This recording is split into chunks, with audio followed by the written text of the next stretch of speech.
ભગવાને આટલું મોટું દુઃખ આપી દીધું છે. બે માંથી તો કોઈ ભગવાનને જોતું હતું, તો એકને રાખવું તો એકને નતું. હું એના સહારે જીવી રીતે આજે બંનેને લઈ લીધા જ ભગવાન.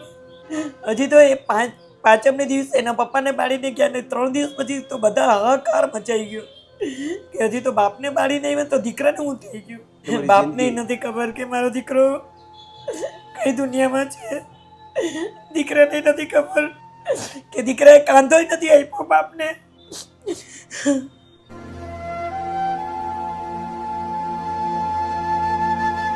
રાહ જોવાવાળાની ઘર ખુલ્લું રહેતું હતું, આજે ઘર બંધ કરવું પડે. બંને ઘર બાપ દીકરો હતો તો ઘર ખુલ્લું રહેતું હતું કે નહીં આવે છે. આજે સહારો છીનવાઈ ગયો. હજી બીજો કોઈ સહારો પણ નથી, કોઈ નથી. દીકરો દીકરી કોઈ જ નથી. બેન હાલમાં અમે તમારી શું મદદ કરીએ? મને અનાજ પાણી આ તે વસ્તુ કોઈ અનાજમાં વધારે તકલીફ પડે છે. હા પ્લીઝ પહેલાં તો તમે રડો નહીં. આજે અમે તમને ચોક્કસથી સપોર્ટ કરીશું.